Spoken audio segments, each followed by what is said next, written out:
some major flooding, and a lot of roads were very difficult to traverse. So we have our vehicles that are running, and hopefully that we might utilize them if anything. But the people out there, ensure that do your last minute preparation. There's a lot of time yet. Just take it calm, listen to what it is being broadcast by the authorities and not just by rumors, and do your preparation. We as a department are also preparing ourselves so in event of anything, we are ready to assist and provide that security and that protection that we need for every citizens of both islands. Officer Kowo mentioned Kikakar, Ms. Vanessa. Have you liaised with the committee there in Kikakar? Yes, and I'm glad to say we have this support as well, and everybody there, every person in the committee knows what to do. Kikakar has always been a very active, resilient committee over there. I have Ms. Wolf, who is the Assistant District Coordinator, who convened a meeting today as well as the same that was being done out here. And I just like to say, you know, Aiden, I'll say it again, we're not here to cause confusion, panic, or chaos. We're simply here to inform. This time, this is Thursday. There is time, but uncertainty and unpredictability is two main characteristics that comes along with this storm here, and so we don't know what can happen within the next 2 days, and things can change drastically. And so we just want people to know that they should be prepared. And when you mention of people voluntarily evacuating, that is something that I always encourage. You know, if you know you know our vulnerability, you know the risks of living out here in these islands. We're far away from mainland, and if you feel like you are safer inland with your family and loved ones, then kindly take the advantage of doing so, and going voluntary inland to be safer. Yep. And likewise, I like the idea that you are addressing the community. The mayor is here along with the different arms of the San Pedro Emergency Committee, and putting the information out there that you guys are well prepared. And if you are prepared, we as citizens, we have to do our parts and have our family plans in place, our business plans in place. I know Dan is going to remind me about the antenna that I need to bring back to studios. So those are the things that we need to put in place in case it gets serious. We all have to do our part. You said it correctly. Yeah. I mean, there's a duty we have to do to ourselves, to our family, to our community and country. We all have a responsibility in emergency management. And something important to note, Aiden, which I want to share also, is that we need to be prepared, because when the storm comes and then we are not prepared. For example, in the last storm that was here, a lot of people didn't move their boats. And last minute, when the storm was coming, we had, what was it, 8 or 9 vessels that sunk. I mean, we could have prevented that if people would have taken the information seriously and moved their boats in time. Yep, totally agree. Let's talk a little bit about the polyclinic. Dr. Kanol is here with us this evening.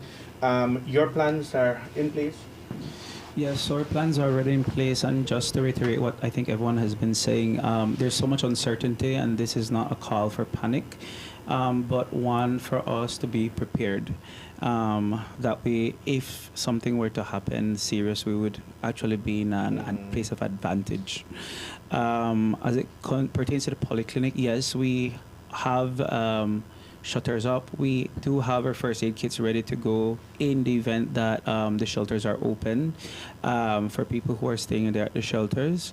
But I would like to make an invitation specifically for those who take medications chronically, so hypertension, diabetes, asthmatics, or patients who haven't gone and gotten their medications as yet and who could possibly be out of medications during the weekend or up until midweek, to going to the polyclinic and try to get their medications tomorrow between 8 and 4, because with the storm approaching, of course, there will be changes in working hours as well for the pharmacists. So definitely come out and get your medications so that you're not without it during a storm, because that could definitely complicate things a lot. And also for like pregnant women who are 36 weeks and above, to evacuate the island, because we know it's not an ideal situation to give birth on the island, because were it to be complicated, it would be very, very difficult to evacuate you and the baby to the island. And of course, when it comes to disasters, natural disasters, we always must think about the health aspect of it, especially when it comes to vectors like mosquitoes. And we've been having a lot of rains recently, and this is like very favorable for them to grow, multiply, and dengue has and continues to be an issue in Belize.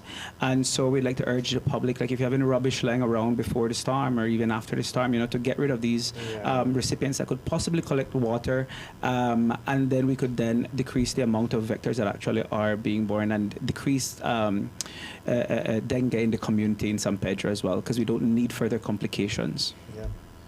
In that case, our health department, health officer plays a very important role in this, right? Have you been visiting the different areas on the island? Yes, we have been visiting all the areas. Like everyone has mentioned, preparation is key. So we want to inform everyone to have enough water supplies, non-perishable foods. Now, after the storm is like a different story. When it comes to water safety, we need to ensure that the water is safe for drinking. We recommend that you use bottled water, because we know that during storm, we might have broken pipelines and so forth. Also, San Pedro is a low-lying area, and we have issues even before the storm with some septic system. So that would definitely contaminate the water. So people have to take extra precaution to not contaminate their drinking water and their food supplies. Dr. Canol mentioned a very important thing. You need to know your position. You have older people, you have pregnant people, and you have people that need medication. So try to get enough supply, at least for 3 to 5 days. Okay. So it's important that we do our part. As residents, we all need to do our part. As is right now, in this room, I can tell you, I can sense, that we're calm. There's no need to panic, because the disturbance is still out there. It's going to be there for a while. According to forecasters, it's going to be there for 2-3 days before it starts to move again. You have to really cough, Yes. And having a disturbance out there, really and truly, all we can do is monitor it and prepare. There is absolutely nothing wrong if you are over-prepared. If nothing happens, that's all right. That's good. We win. And if it comes close to us, then we are prepared. We're ready. And I think this community, Mayor, has been through so many disturbances that I think we more or less know what to do in case of a serious threat. It's true, Aiden, but we still need to take precaution and be prepared, because there are instances where we have been caught off guard. Yeah. And True. so we have to be prepared, and that's why we're here. As So is you right can- now, Thursday night, Hefe, the Thursday night continues as normal, right? Normal. No. Mhm. There's nothing yet to indicate any changes in businesses closed. No, there's nothing like that up to now. Okay. Everything remains normal today and up to tomorrow so far. In the part of the Ministry of Education, Ms. Vanessa, any any release coming out from the Ministry of Education? We have not had an official release as yet, and the minute we do, we will make it public.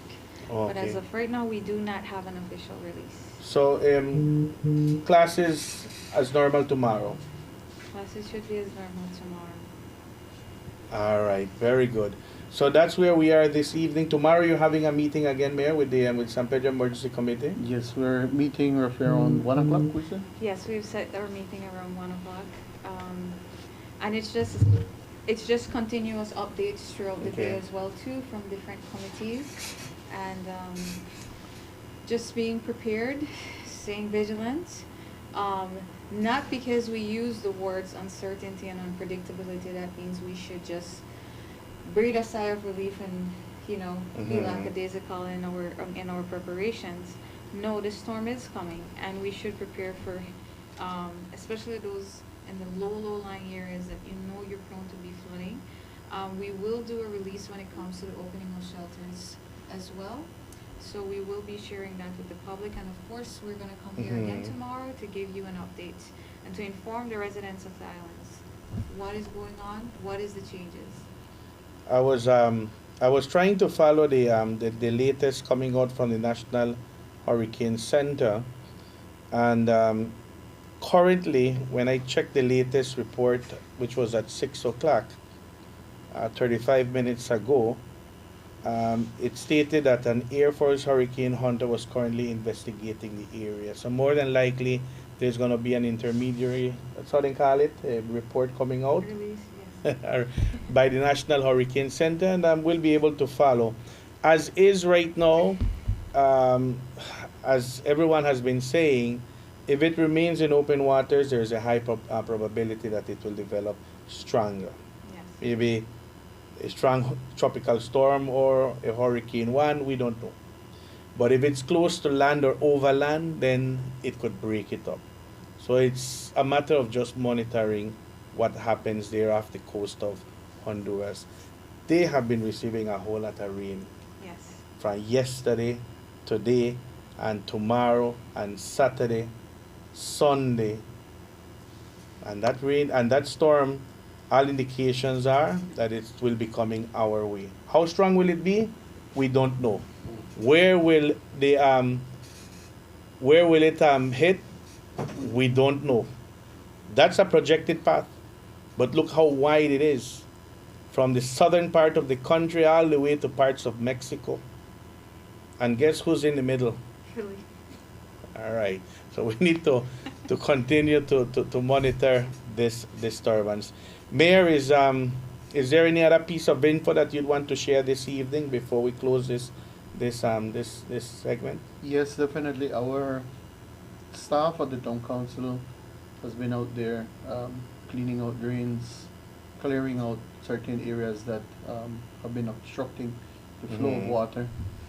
And tomorrow our building unit will be out checking the different construction sites, asking the contractors and builders to please secure all their material, to clear any debris, and please assist us in doing your part, because it is very important so that everybody is safe, especially those construction sites that will have any loose debris or material that can be flying objectiles. So The office will open as normal tomorrow. yes, we will open as normal tomorrow. Have you heard of any companies that will be closing down, especially those who the water taxis or airlines tomorrow? I know Tropic had sent out a release, but that's on their international flights. Right. Here we haven't received any information from any specific business. As of now, everything is business as usual, Okay. and we're still monitoring. Tomorrow we will get any update, and then we might have some businesses giving any opening hours if there is any changes. Very good. So that's and likewise, San Pedro Belize Express, their international run to Chetumal is going to be off on Saturday and Sunday as well. So those are the only two releases that I've seen from those two companies. Ms. Vanessa, any other piece of info that you'd want to share? I would just like to say, review your family emergency plan. We still have time. I'd like to thank yourself and Mr. Dan for doing an amazing job. I know that information is key, and for the public to continue to listen to the advisories issued by Nemo. I know that during these times, Aidan, there's a lot of different websites out there, especially on Facebook, and people tend to lean more towards, listening to rumors and causing panic. And we're asking you not to panic, to please listen to our official advisories. Do your part, as the mayor said. We all have a role to play in our community. And I want to thank the Islanders for always being receptive to all the information that we share out there. Our both EOCs of San Pedro and Kikaka will be hard at work. We thank the support from our town council, from the minister's office, from the village council in Keekalker, and we thank the support from the residents as well. Thank you very much, Ms. Vanessa. Likewise, I'll ask Officer Kowo if he would like to share any other comments. Well, I just want to tell the general public to remain calm, listen to the advisories that is being given, and if in the case you are going to leave, ensure that your house is well secure. You have your gas tank, you cut it off, your electricity cut it off, and just inform your neighbors that if you're leaving or anybody, we have that communication with the different neighborhood watches within the town, and every information we share it along with them. We are there on standby at any point that if we are ready to assist, we're going to assist the community. Thank you very much, Mr. Kowo. Dr. Kanol, the polyclinic will operate tomorrow as normal? Yes, our polyclinic is opening as normal tomorrow from 8 a.m. to 8 p.m. The pharmacy from 8 a.m. to 4 p.m. And then Saturday is going to be 8 a.m. to midday. And then after midday, we move into emergency mode as is customary. Okay. But of course, reminding those people who are just joining us to please come out, get your medications if you need them throughout the weekend. Thank you very much, Dr. Kanol. Likewise to our health inspector, you will be out at work as well. Out on the field, more than likely. Yes. Just one thing I want to remind to the public, we might not think about this a whole lot, but when it comes to dealing with these flood water that is contaminated, let's remember personal hygiene as well. Hand washing, I cannot emphasize how important hand washing is to prevent cross-contamination and preventing children especially from ingesting anything that is contaminated and will cause them to get sick. Thank you very much for being with us this evening, and more than likely you will be here in studios sometime tomorrow afternoon. Your EOC meeting is at 1 o'clock in the afternoon, and scheduled for 1, depending on how the weather behaves. It's highly depending. We'll let you know. We'll let you know ahead of time when the San Pedro Emergency Committee will be back in studios. For right now, all we can do is have a good Thursday evening. As a matter of fact, in 18 minutes, the game between Belize and the French Guyana will begin. So, like the chief said, get your coffee, get it ready there, and watch the game, and let's cheer for Belize. Have a good evening. Welcome to Spice Pharmacy and Cosmetics, your pharmacy with a little bit of everything. From proteins and natural multivitamins by Alpha Products,